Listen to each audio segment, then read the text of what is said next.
Beti lehenengo platerak egiten erakutsi dizugu, baina gaur postreetan zentratuko gara. Erraza izango da pausuak oso ondo jarraituz gero. Gehien bat umeentzat pentsatuta dago, eta horrela sukaldaritza ezagutzen joango dira.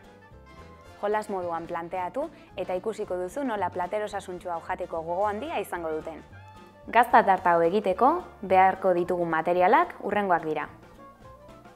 Galleta borobilak, gazta freskoa eta marrubi mermelada.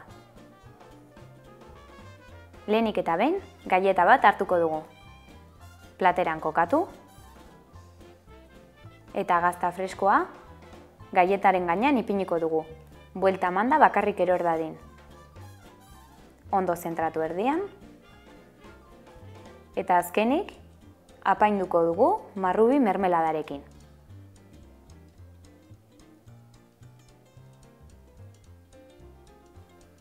Gazta tarta, express. Ikusi duzu zein polita eta osasuntxua den? Dorre formadun gazta tarta hau egiteko 2 minutu edo gutxiago beharko dituzu. Animatu zaitez eta gurasoak harritu zure sukaldari trebetasunarekin.